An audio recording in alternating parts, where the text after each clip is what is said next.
भारत में सोना सिर्फ एक धातु नहीं है, ये हमारी भावनाएं, परंपरा, सुरक्षा का सबसे बड़ा सहारा माना जाता है। शादी हो, त्योहार हो, बच्चों का भविष्य हो, हर मौके पर सबसे पहले याद आता है सोना। शायद यही वजह है कि भारत दुनिया के सबसे बड़े गोल्ड उपभोक्ताओं में शामिल है और हर साल अरबों डॉलर का जो सोना है विदेशों से आयात भी करता है।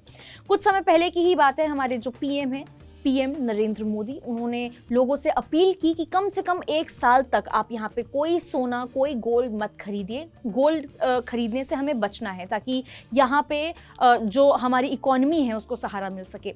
देखिए, अब आप जरा ये चीज़ सोच के देखिए, अगर मैं आपसे ऐसा कहूँ कि जिस देश में लोग सोना खरीदने के लिए सालों तक बचत करते हैं, उसी देश में अब लोग अपने घरों और लॉकरों से सोना निकाल कर बेच रहे हैं, तो क्या आप ये चीज यकीन करेंगे? हमारे पीएम ने भी कहा था कि सोना खरीदने से बचना है, बेचने के लिए नहीं कहा था। सुनने में ये चीज थोड़ा सा अजीब लग सकता है, लेकिन इस वक्त पूरे देश में यही हो रहा है। पिछले सिर्फ 90 दिनों के अंदर का अगर मैं आपको बताऊं आंकड़ा, भारतीय परिवारों ने करीब 50,000 किलो यानी कि 50 टन्स ऑफ गोल्ड, पुराना सोना जो है, बेच दिया है। सवाल यह है कि आखिर ऐसा क्या नया बदल गया है कि लोग नया सोना खरीदने के बजाय, मान लीजिए अगर आपने सोना बेचा भी, आपको नया डिजाइन चाहिए या कुछ और किसी और तरह के, मान लीजिए गोल्ड कॉइन में आप इन्वेस्ट करना चाहते हैं या कोई दूसरा डिजाइन है या जो कुछ भी है, लेकिन पुराना सोना बेच करके नया सोना खरीदा भी नहीं गया है, बल्कि पैसा निकाल लिया गया है। क्या लोगों को सोने के जो दाम हैं उनमें यहाँ पे बड़ी गिरावट का डर सता रहा है? क्या गोल्ड में बहुत बड़ा क्रैश आने वाला है?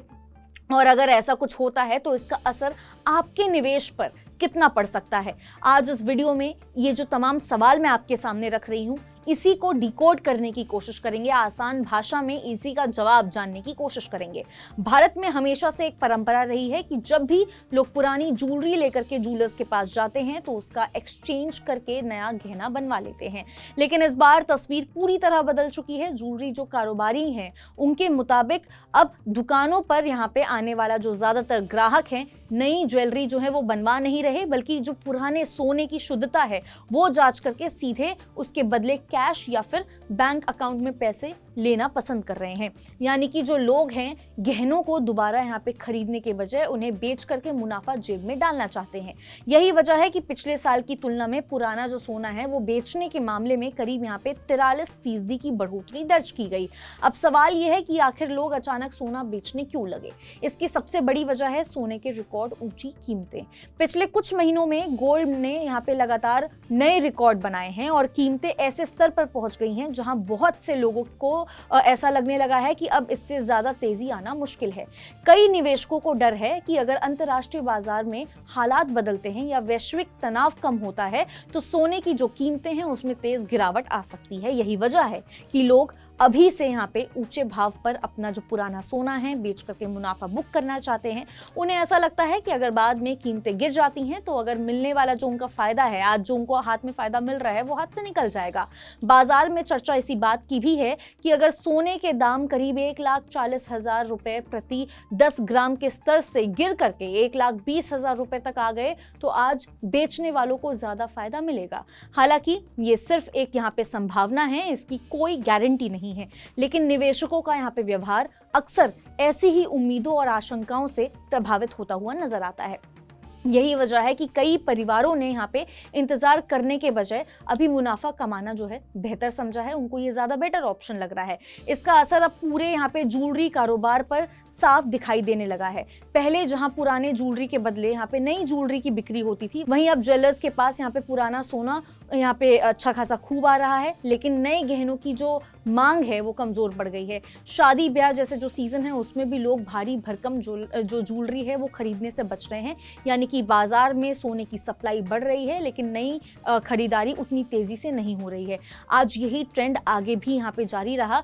जो आज ट्रेंड चल रहा है तो घरेलू बाजार में सप्लाई बढ़ने से कीमतें जो हैं उन पर दबाव आता हुआ नजर आ सकता है। हालांकि इस पूरी कहानी का एक दूसरा पहलू भी है जो देश की अर्थव्यवस्था अर्थव्यवस्था के लिए अच्छा माना जा रहा है।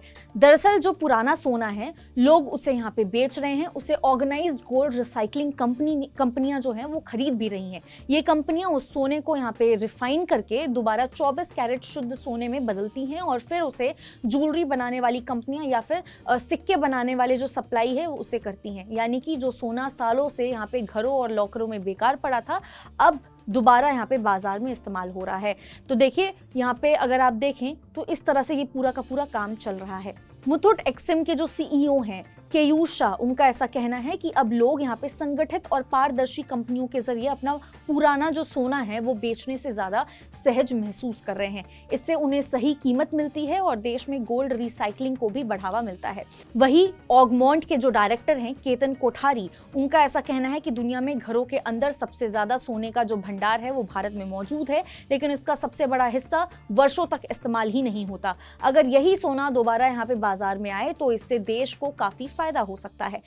दरअसल भारत अपनी जरूरत का बड़ा हिस्सा विदेशों से आयात करता है। वित्त वर्ष 2026 की बात करें, देश ने करीब यहाँ पे 72.4 अरब डॉलर्स ऑफ गोल्ड आयात किया, इंपोर्ट किया, जबकि पिछले साल देश में लगभग 125 से लेकर के 150 टन ऑफ गोल्ड की जो रिसाइकलिंग है वो हुई थी। अब ऐसा अनुमान है कि लोग जिस तरीके से अभी पूरा अपना गोल्ड बेच रहे हैं, सोना बेच रहे हैं, अगर ये सिलसिला जारी रहता है तो इस साल यहाँ पे रिसाइकलिंग बढ़ करके 200 से 250 टन सोना तक यहाँ पे पहुंच सकती है।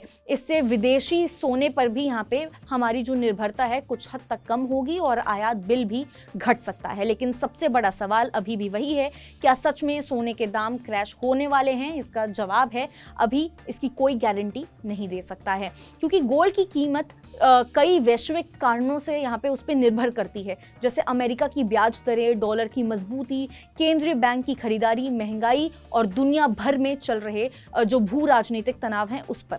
अगर ये हालात बदलते हैं तो कीमतों में गिरावट आ सकती है, लेकिन अगर तनाव बढ़ता है तो केंद्रीय बैंक खरीदारी जारी रखते हैं तो सोना फिर यहाँ पे नई ऊंचाई छू सकता है। यानी फिलहाल बाजार में डर जरूर है, लेकिन सिर्फ डर के आधार पर फैसला लेना सही नहीं होगा। अगर आपके पास सोना निवेश के लिए है तो जल्दबाजी में बेचने या फिर खरीदने से पहले अपने निवेश का उद्देश्य जरूर समझिए, क्योंकि सोना हमेशा से लंबी अवधि में सुरक्षा देने वाली संपत्ति माना जाता रहा है और छोटी अवधि के उतार चढ़ाव के आधार पर बड़े फैसले लेना कई बार नुकसानदायक भी यहाँ पे साबित हो सकता है। आप इस बारे में क्या सोचते हैं? क्या कुछ है आपके थॉट्स? कमेंट करके जरूर बता सकते हैं। ऐसी और खबरों के लिए विजिट कर सकते हैं हमारी वेबसाइट money9live.com, सब्सक्राइब कर सकते हैं हमारा यूट्यूब चैनल Money9। मिलते हैं आपसे अगले वीडियो में, तब तक के लिए नमस्कार।